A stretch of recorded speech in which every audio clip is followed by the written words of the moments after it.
Everyone, welcome to Refinement, not Retirement. This is Tony, this time here with Christine, Yay. reporting from Southwest Florida, where we're having a roughly 1 month holiday at the time of the US election. Today is the 6th of November. The election was yesterday. It's locally here, just gone 6 p.m. And that will be 11 p.m. for our friends and family in the United Kingdom and our listeners in the United Kingdom. And it's been an interesting day. It's been an interesting 24 hours, and we're here to give you, as visitors to the US, our long time long-time visitors, as those of you who are familiar with our podcast will know that we lived here seasonally in Southwest Florida for 12 years, from the early 2000s to roughly 2013, 2014. And so we're very familiar with the area here. We love Americans. We love the American way of life. And we come back now that we have sold our winter home here. We come back annually for probably a month at a time, sometimes twice for a month at a time, to reacquaint with old friends and to play a lot of pickleball, which is our main reason, I think, for being here. But we wanted to report on our experience of being here at the time of this momentous US election. In the last episode, I was on my own because Christine was feeling unwell. Was that yesterday? And that was the day before yesterday, because that was the eve of the election. Oh, yeah. So I gave you my thoughts on the eve of the election. Thank you very much for all the kind feedback you gave. Yeah, I thought you were great. Well, you're very sweet. On that episode, Christine was in the background listening to me because, as I say, she was feeling unwell. So now we get the opportunity, I think, before I speak any more, of asking for Christine's own feelings about Trump's, really rather remarkable victory. So over to you. Well, I would, first of all, let me just say, I was thinking we have been here for elections in the past, haven't we? Because Have we? We used to come back in October. We started coming here in 2002. So as the years went on, we used to do October through to May. So I'm sure we must have been here at another election, but I don't remember which one it would have been, but we must have been. Well, we may well have been, but I don't remember being this interested because of No. I think it's because of the candidates and the candidate. Sorry, yes. Yeah. So, we started. Well, yes, we did start listening to it yesterday when we got back from our little travels. I think we'd been bike riding and hot tubbing and having a swim and stuff. Could we maybe start with, when you were sitting behind me and you were feeling unwell on the eve of the election?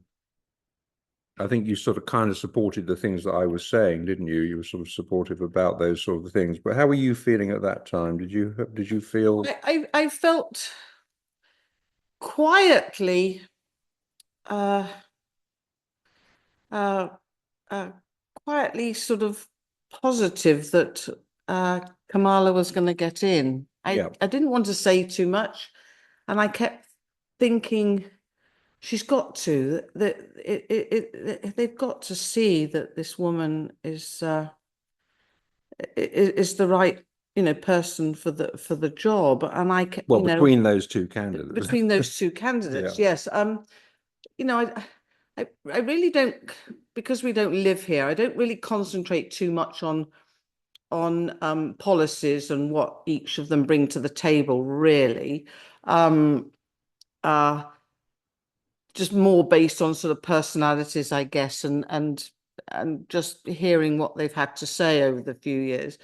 Well, not Kamala, obviously, but so when I was listening to you, it was obviously there was a whole day of voting going on. So the next day was really, we weren't going to really be knowing the results until today, because obviously voting was all day today, yesterday, and then closing. So I go back to the premise that, you know, after we'd been out yesterday and we knew closing had closed in, you know, voting had closed in certain states. Florida, I think, Florida must have done, I think, because we were here. I can't remember what time they closed, but anyway, whatever. I just knew that I just didn't want to watch anything. I didn't want to. So you're talking about last night. Yeah, so we didn't. So We just decided before we not to listen. Yes. before we get there, because I was Cheers, like, by the way. cheers. Yeah, we're having a gin and tonic. Well, Christine's having a wine. I'm having a gin and tonic because it's that time of the evening You're here. actually going to get another one. So I'll be back. she's off then. But we went out. We didn't, you know, no, there was no, we had no idea what was going to happen yesterday, which was the election day itself, the 5th of November. But we went out for dinner, and we went to the restaurant of a pickleball friend of ours called Dee, who has an a little Indian restaurant here called I Love Curry. Yes, that was lovely. And that's based on Bayshore near our rental home here. And it's one of the few places that does really good vegan Indian food. They do non-vegan food as well, but they do. He's really good. He's a really good vegan chef, this guy called D. So we went there, and I think that was the first time that I was beginning to feel worried about what might happen, because we had this lovely local couple, because there weren't many people at this restaurant because it's quite a new business. And it was early. And it was early. It was like, what was it, 6 o'clock in the evening. And there was a lovely, really gracious couple in there, and they came to they wanted to engage us in conversation, and they'd heard we were came from England. They'd heard our accents. They'd heard our accents. I think they had a relative in Southampton or something. Yes, yeah. And started speaking, and we've been very careful not to engage anybody here with regard to the election, because you just know, this is Trump central in Southwest Florida, and you never know if you're going to get a hostile reaction. But we were talking to them quite happily, and then I noticed that he had a MAGA hat on. It wasn't as obvious as the previous the MAGA cap that I mentioned in the previous episode, which was a red one, which is what they tend to be red. But this one was a black one. I think Elon Musk started that fashion of the black ones. But he obviously, as soon as we saw his cap, we realized that he was a Trump supporter. And we didn't say anything, but he'd said something and said, we can't wait to get rid of, the Democrats. We've had 4 years of it and we've had enough. And I thought, oh, that's, that maybe that's the way the country's feeling. And then we came back after dinner to. But I just want to just throw in that this is an because I haven't, really ever spoken to anybody about their views, but he volunteered this, and I don't know where it came from really, but he basically said about the voting, how in California, most states you're supposed to have some kind of identity card before you vote, and he said unlike California, who are very they're Democrats, aren't they? Are they wholly Democrats in California? Well, largely Democrat. Largely Democrat. And he said, but you can go to California and they don't even ask you for your identity. You just sign up. You can just sign. You can just vote.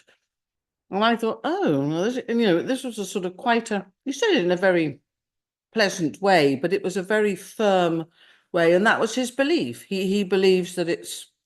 So what's the point? Yeah. Well, it was just an interesting concept that I've come to realize, that people have what they say is what they believe and their views, and we don't all share this. Obviously, we don't share the same views, but it's just when I think of people voting for Trump, I think, oh my God, are they really all there? Do they understand?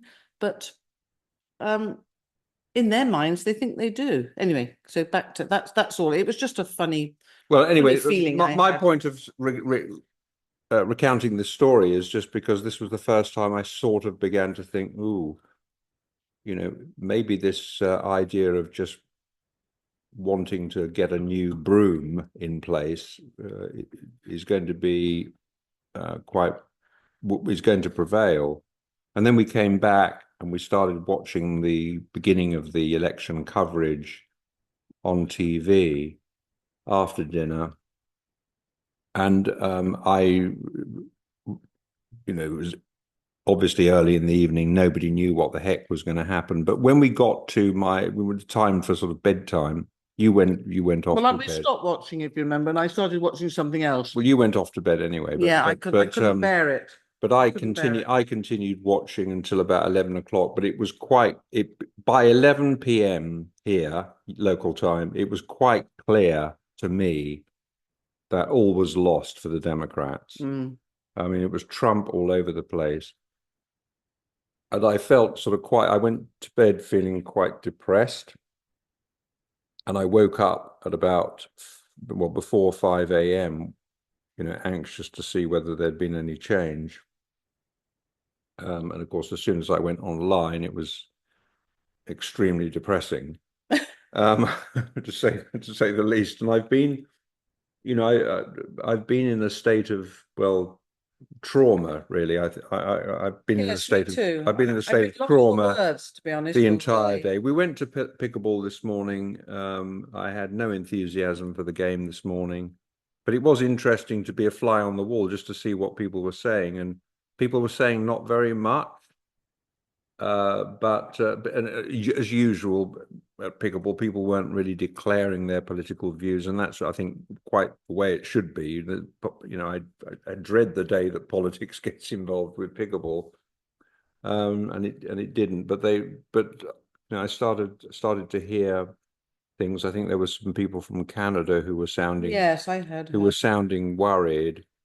But nobody was saying anything particularly, critical, that, oh my God, this is a terrible result or anything like that. And I haven't heard that here at all, other than from people that we know to be diehard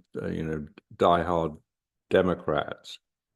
But as I've been thinking about this, because I've had to spend the day processing this, because you all know my views very well if you listen to this podcast about Trump. And, I mean, I've always described Trump as a vile man, and I think he is a vile man. And I think the population, my sense is that the American people know that about his character. But the sense I'm beginning to get is they don't care. No, I think that is definitely right. Yes, because it's a bit like when they voted him in before, because they wanted to be in 2016. Yes, in 2016, and then I think when Biden came in, I think they've forgotten how fed up they became of him in those 4 years. I think in 2016 he was definitely a new broom. Yes, he was. Yeah, he was definitely a new broom, and they were excited for change. They didn't know anything. They didn't know hardly any of what we now know about him and what he's done since then. But all the things that he's done since then, he's convicted felon, adjudicated rapist, fraud fraud trial in New York, and all that sort of thing. And obviously, the insurrection is the biggest thing. Or a very big thing.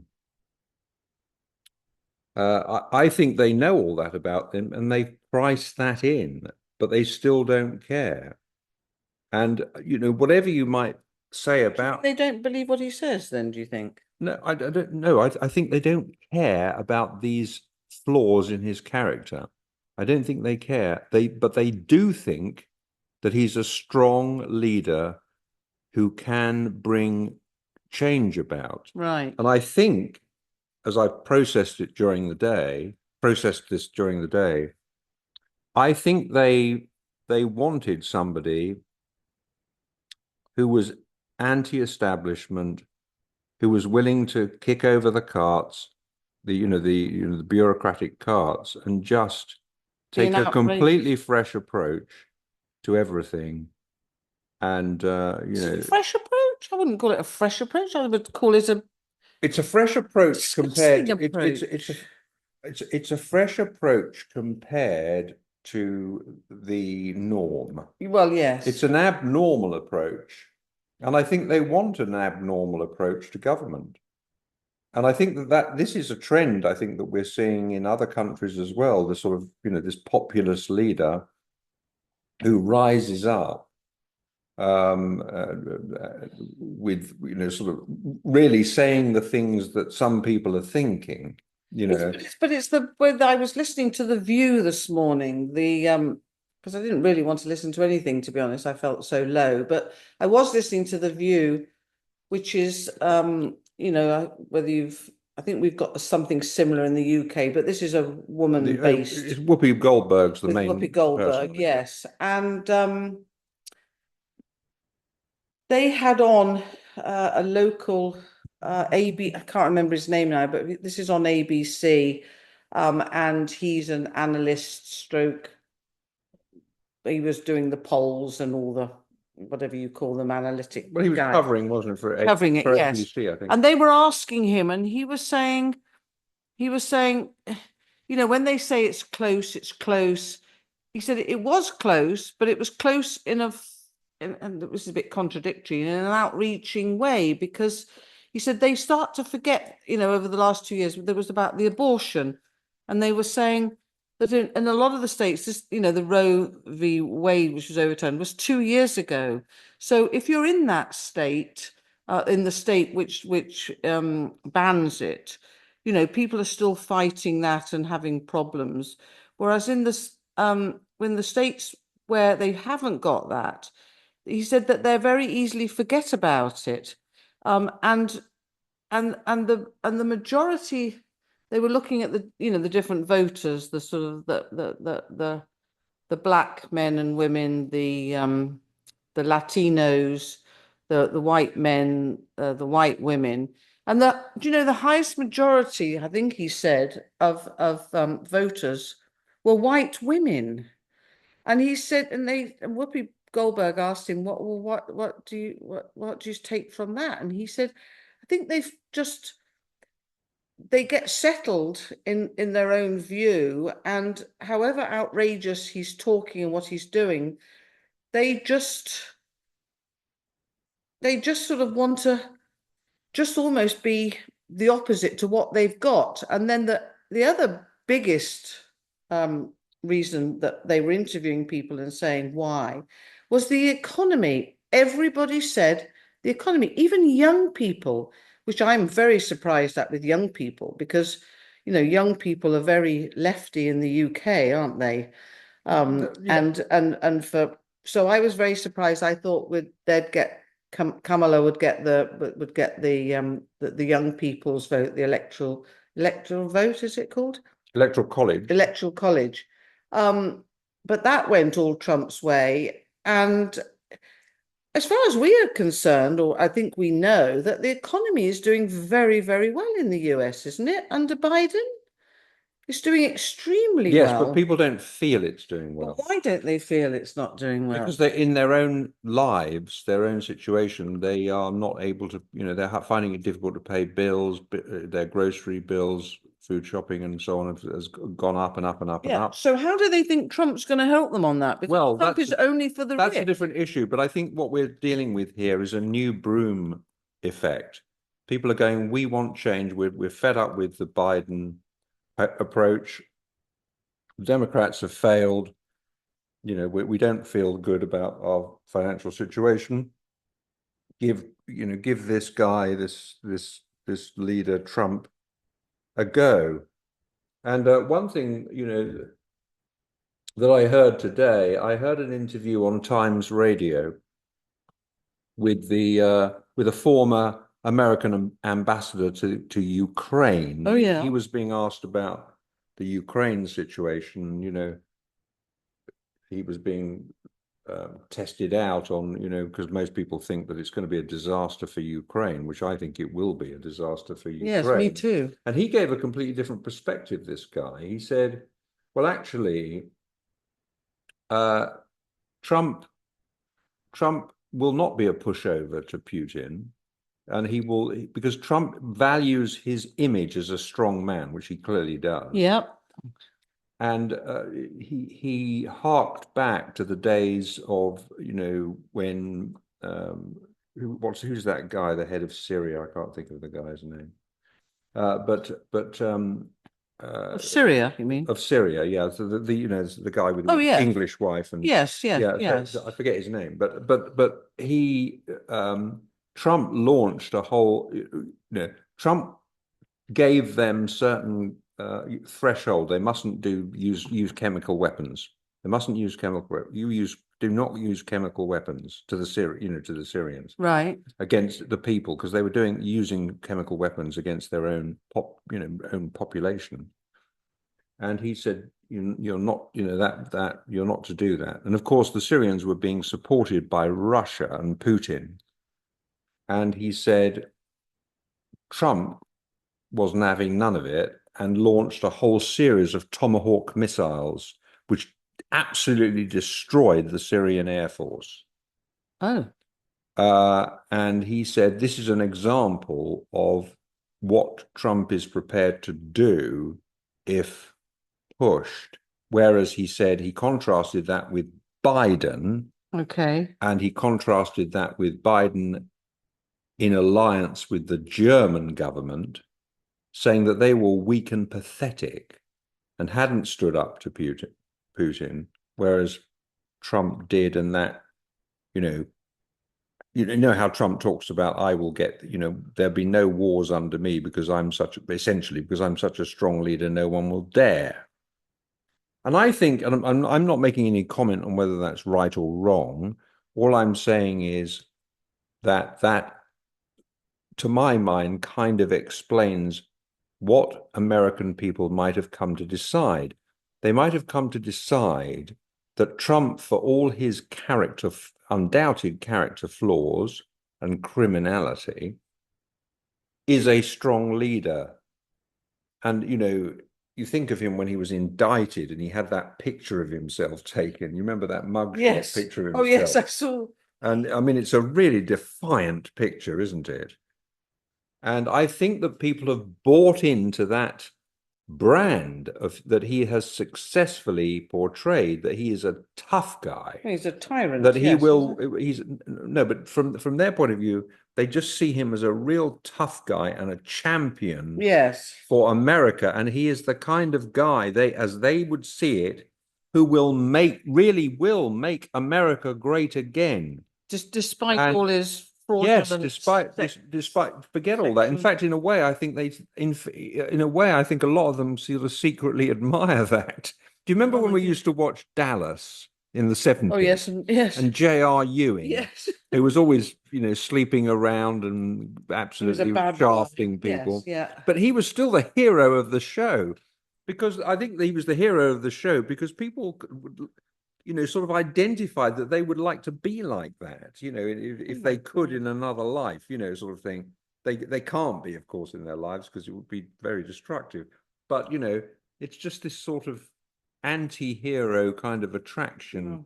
I think that's the sort of thing that's going on. Well, I think personally, I think the world's gone nuts, and it's so but I do not, and I mentioned this to you earlier today. I don't think it's healthy or right or proper to just describe people who voted for Trump, as many of our friends do, as idiots. There must be idiots because they voted for Trump. I don't think we should describe American voters like that. The fact of the matter here is that this is the result of a free and fair election.